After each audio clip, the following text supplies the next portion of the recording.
വന്യജീവി ആക്രമണത്തിൽ ആളുകൾ മരിച്ചാൽ ഉത്തരവാദിത്വം വനം വകുപ്പ് ഏറ്റെടുക്കുമെന്ന് വനമന്ത്രി ഷിബു ബേബി ജോൺ. വേഗത്തിൽ നഷ്ടപരിഹാരം നൽകാനുള്ള നടപടികൾ സ്വീകരിക്കും. കാട്ടുപന്നികളെ നിയന്ത്രിക്കാൻ ജൂൺ 15-ന് സ്പെഷ്യൽ ഡ്രൈവ് നടത്തുമെന്നും അദ്ദേഹം പറഞ്ഞു.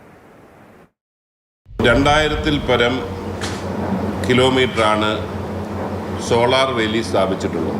ഈ 100 ദിനം തീരുമ്പോഴത്തേക്കിന് അത് 2500 കിലോമീറ്ററാക്കി ഈ 100 ദിവസം കൊണ്ട് വർദ്ധിപ്പിക്കും. തുടർന്ന് ഈ വർഷം തന്നെ അത് 3000-ആയി വർദ്ധിപ്പിക്കും. ഈ സോളാർ ഫെൻസിങ്ങിൻ്റെ വോൾട്ടേജ് അടക്കമുള്ള വിഷയങ്ങൾ വീക്ഷിക്കാനുള്ള ഒരു സെൻട്രലൈസ്ഡ് ഒരു പ്ലാറ്റ്ഫോം ഉണ്ടായിരിക്കും. പബ്ലിക്കിന് പോലും ആക്സസ് കൊടുക്കും, ലിമിറ്റഡ് ആയിട്ട്. അവർക്കും കയറി നോക്കി എവിടെ വോൾട്ടേജിൻ്റെ കാര്യമുണ്ട് എന്നുള്ളത് പരിശോധിക്കും.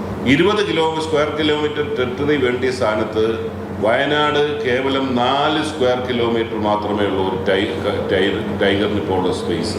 അതാണ് അവിടെ കടുവ ശല്യത്തിൻ്റെ ഏറ്റവും പ്രധാനപ്പെട്ട കാരണം. വനത്തിനകത്തോ പുറത്തോ വന്യമൃഗ ആക്രമണത്തിൽ ഒരു വ്യക്തി, ഒരു ഇന്ത്യൻ പൗരൻ മരിച്ചു കഴിഞ്ഞാൽ അതിൻ്റെ ധാർമ്മികമായ ഉത്തരവാദിത്വം ഫോറസ്റ്റ് ഡിപ്പാർട്ട്മെൻറ്റിനാണ് എന്നുള്ളൊരു